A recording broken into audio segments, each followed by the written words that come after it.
Good morning students. Class 8 का हम chapter पढ़ रहे हैं फोर्स एंड प्रेशर। कौन सा चैप्टर चल रहा है हमारा? Force and pressure. आज इसका हम पार्ट 6 करेंगे। पार्ट 6 हमारा है what do you conclude from the observation noted in table 11.2 what happen when you apply a force on an inflated balloon by pressing it between your palms। अब देखेंगे ध्यान से। देखो यहाँ पे कहा क्या कि आपने क्या कंक्लूड किया, क्या निष्कर्ष निकाला फ्रॉम द ऑब्जर्वेशन, जो हमने ऑब्जर्वेशन इकट्ठी की है टेबल 11.2 से। What happens when you apply a force. अब देखो हमारे पास मान के चलो कोई बैलून है फूला हुआ, उसके ऊपर अगर हम क्या लगा रहे हैं, कोई भी फोर्स लगा रहे हैं, हमारे हाथ के बीच में रख के दबा रहे हैं उसको। What happens to the shape of balloon of dough when it is rolled to make a chapati. कहते हैं क्या होगा अगर हम जो हमारे पास गूंथे हुए आटे की बोल है उसके ऊपर फोर्स लगाएं और उससे क्या बनाएं, चपाती बनाएं। What happens when you press a rubber ball placed on a table. कहते हैं एक रबड़ बॉल है जो टेबल के ऊपर रखी हुई है, अगर उसके ऊपर हम क्या लगाएं, एक फोर्स लगाएं तो क्या होगा। In all these example you so that these application. देखो इन सभी में हमें नीचे दी गई कि कुछ विशेषताएं हैं वो दिखाई देंगी। और फोर्स एंड ऑब्जेक्ट में चेंज इट्स शेप, कि जो हमारे पास फोर्स है, जो हमारे पास फोर्स है वो किसी भी ऑब्जेक्ट का क्या चेंज कर देती है, आकार चेंज कर देती है, किसी ऑब्जेक्ट की शेप को क्या कर देती है, चेंज कर देती है। ठीक है, ये चीज़ ध्यान में रखनी है। उसके बाद है देखेंगे having performed all the above activities you would have realise that force. देखो जैसा कि आपने ऊपर वाली क्रियाएं की हैं उन सभी क्रियाओं में, ठीक है, यू वुड हैव रियलाइज, आपने महसूस किया होगा दैट ए फोर्स की, एक जो हमारे पास फोर्स होती है, जो बल होता है, फोर्स मीन्स बल, शक्ति। ठीक है, may make an object move from rest. मान के चलो हमारे पास ये पेंसिल रखी है, इसके ऊपर मैंने बल लगा दिया तो ये क्या करने लग गई, मूव करने लग गई। देखो ठीक है, इस तरह से फोर्स की वजह से नहीं, फोर्स की वजह से ही तो हुई है ये। मे change the speed of object if it is moving. मान के चलो ये पहले से ही ऐसे जा रही है, इसके ऊपर और फोर्स लगा दी तो और तेज़ गति से जाएगी। ठीक है, ये मे change the direction of motion of an object. मान के चलो इधर से कोई चीज़ आ रही है, मैंने हैंड आगे ऐसे रख दिया, इससे टकराने के बाद इधर चली गई वो। ठीक है, इधर से आई कोई चीज़, टकराने के बाद इधर चली गई। ठीक है, तो डायरेक्शन चेंज होगी ना, पहले इधर आ रही थी अब उधर जा रही है, तो change in direction of object. May bring about A change in the shape of object.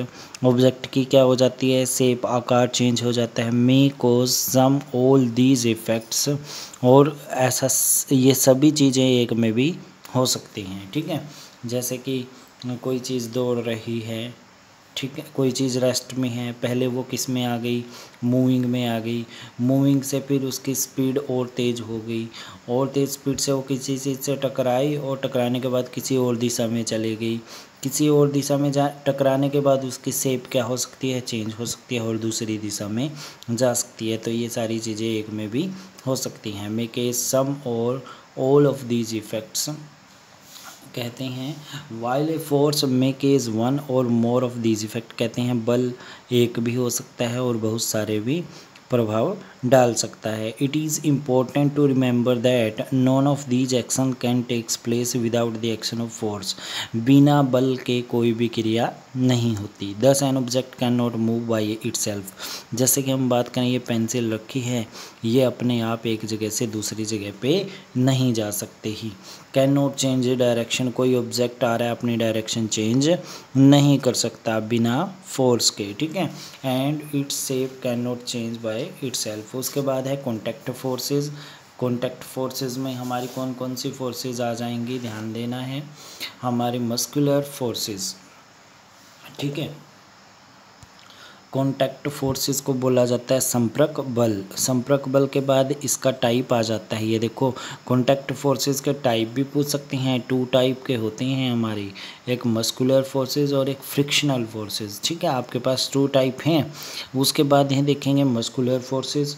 Muscular forces का मतलब होता है हमारे पास पेशीय बल। क्या होता है? पेशीय बल। पेशीय बल क्या होता है? जो हमारी मसल्स फोर्स लगाती हैं उसको पेशीय बल बोलते हैं। जैसे कैन यू पुश और lift book laying on a table without touching it. क्या आपके पास ये बुक है, बिना टच किए इसको उठा सकते हो? नहीं, बिल्कुल नहीं उठा सकते, जब तक हमारा हैंड इसको नहीं उठाएगा। हैंड मतलब हमारे मसल्स होती हैं हैंड में। ठीक है, इस तरह से। ठीक है, उसके बाद है generally to apply a force of an object.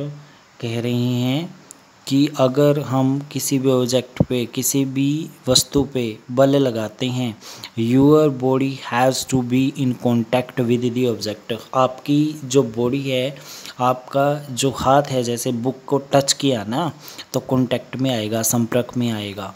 ठीक है, द कॉन्टैक्ट में आल्सो बी विद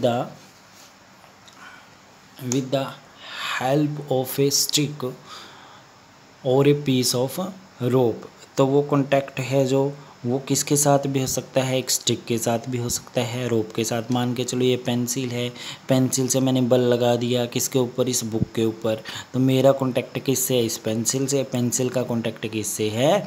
बुक से है। तो इस तरह का भी कॉन्टैक्ट हो सकता है तो कॉन्टैक्ट ही ना। When we push an object like a school bag और lift a bucket of water. कहते हैं जब हम किसी भी वस्तु को, जैसे कि हमारा स्कूल बैग है या फिर पानी का भरा हुआ एक बकेट है। बकेट का मतलब होता है हमारे पास टम्बलर। टम्बलर मीन्स कोई भी हमारे पास ऑब्जेक्ट लाइक एज ग्लास। ठीक है, where does the force come from. ये फोर्स कहाँ से हम आई जो हमने किसके ऊपर लगाई? बैग के ऊपर। बैग उठाते हो ना, टम्बलर उठाते हो ना पानी का, तो उसके ऊपर जो आपने फोर्स लगाई उठाने के लिए, जो आपने बल लगाया, उसको उठाया आपने, किसी न किसी फोर्स से उठाया ना। The force is caused by the action of muscles in our body. वो कहाँ से आई? हमारी मसल्स होती हैं, जो पेशियाँ होती हैं, उसकी क्रियाओं के द्वारा आई। The force resulting due to action of muscles. यहाँ से देखो इंपॉर्टेंट फैक्ट बन रहा है, ध्यान देना है बच्चों। The force resulting due to action of muscles is known as muscular forces। अगर आपको ये वीडियो पसंद आई है तो लाइक और सब्सक्राइब ज़रूर कर दीजिएगा। उसके बाद है हमारे पास it is the muscular forces that enable us to perform all activities involving movement और बेंडिंग ऑफ आवर बॉडी। अब देखो यहाँ पे कह रही हैं it is the muscular forces. ये पेशीय बल होता है that enables us to perform all activity, जो हमें सभी क्रियाओं करने के लिए प्रेरित करता है। इन्वॉल्विंग मूवमेंट, जैसे कि इन्वॉल्विंग जिसमें इंक्लूड हो जाते हैं मूवमेंट हमारी गति, बेंडिंग मुड़ना ऑफ आवर बॉडी हमारे शरीर का। In class 7th you have learn that in the process of digestion of foods get pushed through the alimentary canal. Class 7th में आपने पढ़ा था कि हमारा जो शरीर में पाचन होता है किसका? भोजन का। वो किसके द्वारा होता है? हमारी एलिमेंट्री कैनल। एलिमेंट्री मतलब जो हमारा पूरा ढांचा है जिसके अंदर भोजन जाता है उसको एलिमेंट्री कैनल बोला जाता है। ठीक है, could it be muscular forces that does it. क्या ये एक मस्कुलर फोर्सेज जो ऐसा करती है? You also know that lungs expand and contract. हमने लंग्स का देखो एक्सपेरिमेंट किया था क्लास 7th में, अगर याद हो, बोतल वाला। नीचे क्या होता है? फ्लैटेड बैलून्स लगाया था, उसके अंदर 2 छोटे बैलून्स लगाए थे। तो वो हमने लंग्स का, अगर याद हो तुमको, मैंने करवाया था। ठीक है, while we inhale and exhale air during breathing. जैसे कि हम हवा अंदर लेते हैं और बाहर छोड़ते हैं। ठीक है, एयर ड्यूरिंग ब्रीथिंग, सांस लेने की क्रिया में। Where all these muscles located which make breath possible. ये सारी मसल्स हमारे अंदर होती हैं, पेशियाँ हमारे अंदर होती हैं, जो हमें क्या करते हैं? विच में ब्रीथिंग पॉसिबल, जिससे हमारा सांस लेना संभव होता है। Can you list a few more example of force. क्या आप कुछ ऐसे एग्जाम्पल बता सकते हो बल के? Exerted by muscle in our body, जो पेशियों के द्वारा हमारे शरीर में लगाए जाते हैं। ठीक है, जैसे कि हमारे पास आगे हैं animal also make use of muscles, जो पशु हैं वो भी यूज़ करते हैं मस्कुलर फोर्सेस का to carried out their physical activity, ताकि उनकी शारीरिक क्रियाएं चलती रहें, ठीक है। एंड अदर टास्क, दूसरे कार्यों में भी। एनिमल लाइक बुलॉक्स, ये बैल की बात कर रहे हैं, हॉर्सेस घोड़े की, डोंकी गधे की, कैमल्स ऊँट की, are use to perform various task, अलग अलग कार्यों के लिए यूज़ किए जाते हैं। अब देखेंगे कौन कौन से। फोरस हमारे लिए, in the performing these task they use muscular forces, वो कौन सी फोर्सेस यूज़ करते हैं, मस्कुलर फोर्सेस यूज़ करते हैं। Since muscular forces can be applied only when it is in contact with an object, it is called contact forces। तो muscular forces तभी लगेगी जब हमारी मसल्स कांटेक्ट में आएंगी किसी भी ऑब्जेक्ट के, इसलिए इसको कॉन्टैक्ट फोर्सेस बोला जाता है। और are there other type of contact forces, क्या दूसरी टाइप है, लेट अस फाइंड आउट, देखते हैं। फ्रिक्शन, फ्रिक्शन का मतलब होता है रगड़ना, फ्रिक्शन का मतलब क्या होता है, रगड़ना, ये चीज़ ध्यान में रखनी है। फ्रिक्शन का मतलब क्या होता है, रगड़ना, ठीक है, ये चीज़ ध्यान में रखनी है, बहुत इम्पोर्टेंट है ये। फ्रिक्शन, घर्षण, घर्षण बल की बात करेंगे आज। Recall some of your experiences, a ball rolling along a ground gradually slow down and finally comes to rest. When we stop pedaling a bicycle, it gradually slow down and finally come to a stop। देखो एक ball है, वो ground पे धीरे धीरे जा रही है, धीरे धीरे जाने के बाद वो रुक जाती है। हम बाईसाइकिल चला रहे हैं, पैडलिंग करना हम बंद कर देते हैं, थोड़ी देर बाद साइकिल रुक जाता है। ए कार और a scooter also comes to rest once its engine is switched off. अगर हम कार के या फिर स्कूटर के इंजन को बंद कर देते हैं तो वो धीरे धीरे बंद हो जाता है, रेस्ट पोजीशन में आ जाता है। Similarly a boat comes to rest if we stop rowing it. अब देखो एक जो नाव है वो किस में आ जाती है, रेस्ट में आ जाती है, किस में आ जाती है, रेस्ट में। जब उसको हम क्या करना बंद कर देते हैं, रोइंग, रोइंग का मतलब होता है वो पीछे धकेलती हैं पानी को, उसको रोइंग बोला जाता है। पानी को पीछे धकेलने की क्रिया को क्या बोला जाता है, रोइंग, ठीक है, ये चीज़ ध्यान में रखनी है। Can you add some more such experience, क्या और भी आप अपने एक्सपीरियंसेस हैं जो वो इसमें डाल सकते हो। Yes, in all this situation no force appear to be acting on the object, इन सभी क्रियाओं में, ठीक है, फोर्स हमें क्या करती दिखाई नहीं देती, लगती हुई दिखाई नहीं देती। Yet their speed gradually decreases and they come to rest, इनकी स्पीड धीरे धीरे कम हो जाती है और लास्ट में किस में आ जाते हैं, आराम अवस्था में आ जाते हैं। What causes a change in their state of motion, क्या कारण हो सकते हैं कि ये इनकी जो स्थिति है वो लास्ट में किस में आ जाती हैं, रेस्ट में आ जाते हैं। Could some force be acting on them, क्या इनके ऊपर कोई फोर्स लगती है। Can you guess the direction in which the force must be acting in each case, अगर इनके ऊपर लगती है तो गैस करो किस डायरेक्शन में लगती होगी। The force responsible for changing the state of motion of object in all these example is force of friction, कहते हैं इन सभी एग्जाम्पल में जो हमारे स्टेट ऑफ मोशन है, गति की जो स्थिति है, इसके ऊपर जो फोर्स लगती है उसको कौन सा बल बोला जाता है, घर्षण बल बोला जाता है। It is the force of friction, देखो इसका डेफिनेशन आ गई अभी यहाँ से। It is the force of friction between the surface of a ball and ground that bring the moving ball to rest, कहते हैं ये वो फोर्स होती है जो ग्राउंड, जो हमारी धरती होती है और जो बॉल होती है उन दोनों के बीच में लगती है। दो ऑब्जेक्ट हो गए ना, दो ऑब्जेक्ट के बीच में जो फोर्स लगी वो कौन सी फोर्स होगी, फ्रिक्शनल फोर्स होगी, वो भी रेस्ट में लाने के लिए। तो फ्रिक्शन ज़्यादा और कम भी हो सकता है, फोर्स ज़्यादा और कम भी हो सकती है। फ्रिक्शन एक फोर्स है, ध्यान में रखना है, ठीक है, बल है एक। bring the moving ball to rest, similarly friction between water and the boat bring it to stop once you stop rowing, कहते हैं जैसे कि आप क्या करते हैं, पानी और बोट के बीच में क्या करते हैं, रोइंग करते हैं, it a stop once you stopping rowing. जब हम उसको रोइंग करना बंद कर देते हैं तो वो क्या करती है, धीरे धीरे रुक जाती है। The force of friction always act on all moving object and its direction is always opposite to the direction of motion.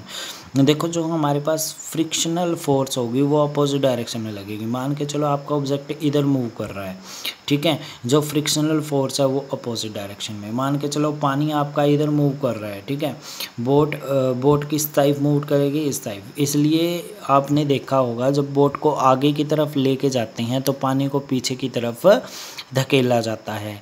कर सकते हो ना गैस ऐसा, तो कि हमारी बोट आगे की तरफ लेके जानी है तो पानी किस तरफ धकेलते हैं, हम पीछे की तरफ धकेलते हैं। इस तरह से आपने माइंड में लेके आनी है सारी चीज़ें, ठीक है। उसके बाद हैं आप देखेंगे, since the force of friction arise due to contact between surfaces. जो फ्रिक्शनल फोर्सेस होती है वो कॉन्टैक्ट से आएगी सरफेसेस के, जब दो ऑब्जेक्ट के सरफेस आपस में कॉन्टैक्ट में आएंगे। ध्यान में रखना है, दो ऑब्जेक्ट के सरफेस आपस में कॉन्टैक्ट में आएंगे। किस तरह से, मान के चलो एक ये ऑब्जेक्ट है, एक ये ऑब्जेक्ट है, ये दोनों के सरफेस किस में आ गए, कॉन्टैक्ट में। एक इस साइड जा रहा है, एक ऊपर साइड जा रहा है। अपोजिट डायरेक्शन में जो फोर्स लगती है उसको फ्रिक्शनल फोर्स कहते हैं। इस ऑब्जेक्ट की फोर्स है जो मान के चलो ऊपर की तरफ लग रही है और इस ऑब्जेक्ट की नीचे की तरफ, इसकी ऊपर की तरफ, दूसरे की नीचे की तरफ। इस तरह की फोर्स होती है जो फ्रिक्शनल फोर्सेस होती हैं। उसके बाद है You will learn more about the forces in chapter 12। Chapter 12 में आप फोर्सेस के बारे में और पढ़ोगे। You may be wondering whether it is essential for agent applying a force on an object be always contact with it। क्या आप सभी जानते हो कि फोर्स के लिए जो वस्तुएं हैं एक दूसरे के कांटेक्ट में होनी चाहिए हमेशा। लेट अस फाइंड आउट, देखते हैं ऐसा होता है या नहीं। आज के लिए हम इतना ही करेंगे। अब इससे रिलेटेड क्या देखते हैं हम, क्वेश्चन आंसर देखते हैं। देखो 3 इंपॉर्टेंट फैक्ट हैं आज के लिए, contact forces, muscular forces, frictional forces. Forces can be applied only when it is in contact with an object is called contact forces. देखो वो बल जो लगाया जाता है only when it in contact with an object, जब किसी भी पदार्थ के साथ या फिर किसी भी ऑब्जेक्ट के साथ संपर्क में आते हैं, हम संपर्क में आते हैं, उसको कॉन्टैक्ट फोर्सेस बोलते हैं। Muscular forces, the forces resulting due to action of muscles, वो बल जो हमारी मसल्स, पेशियों के द्वारा लगाया जाता है किसी भी ऑब्जेक्ट को, उसको क्या बोला जाता है, मस्कुलर फोर्सेस। फ्रिक्शनल फोर्सेस किसको बोला जाता है, the forces responsible for changing in the state of motion, जो हमारे जो गति है उसके स्थिति को बदल देता है ऑब्जेक्ट की, पदार्थ की, उसको बोलते हैं फ्रिक्शनल फोर्सेस। या इसके अलावा एक और डेफिनेशन आप कर सकते हो, when two moving object, when two moving object, यहाँ मूविंग लिखना है, when two moving object surfaces come in contact with opposite direction, एक दूसरे की कॉन्टैक्ट में आते हैं अलग अलग दिशा में, उसको क्या बोला जाता है, फ्रिक्शनल फोर्सेस बोला जाता है। आज के लिए हम 3 इंपॉर्टेंट फैक्ट करेंगे। और क्वेश्चन नंबर 6 है, a blacksmith hammers a hot piece of iron while making an tool, how does the force. देखो एक जो हमारे पास क्या है, लोहार है जो, वो हथौड़े से एक गरम लोहे के पीस के ऊपर हथौड़ा मार रहा है। वाइल मेकिंग ए टूल, वो एक औजार बना रहा है उस लोहे के पीस से, ठीक है, टुकड़े से। हाउ डज द फोर्स, किस तरह की फोर्स लग रही है उसके ऊपर। देखो हथौड़ा हाथ में है, हथौड़े से किसके ऊपर मार रहा है, लोहे के ऊपर, तो हथौड़ा किसके कांटेक्ट में आया, लोहे के। तो ये कौन सी फोर्सेस है, कॉन्टैक्ट फोर्सेस। समझ में आ रहा है ना। The forces due to hammering causes the change in the shape of iron, जिसकी वजह से जो लोहा है उसकी आकार चेंज होगा। Can be moulded in the shape of the required tool, वो किस में बदला जाएगा, जो हमारी फोर्स है वो किस में बदली जाएगी, जो आकार है किसका, लोहे का, उसको एक औजार बनाने में ज़रूरत पड़ेगी, उसके लिए यूज़ की जाएगी, ठीक है। और फोर्सेस यहाँ पे लिख सकते हो आप, कॉन्टैक्ट फोर्सेज है ये, कौन सी हैं, कॉन्टैक्ट फोर्सेज है ये। मुझे पूरा क्वेश्चन का आंसर नहीं लग रहा, तो आपसे अगर पूछी जाए कौन सी फोर्सेज है तो इसमें कॉन्टैक्ट फोर्सेज है, ठीक है। तो आज के लिए इतना ही करेंगे। Okay dear students, have a nice day.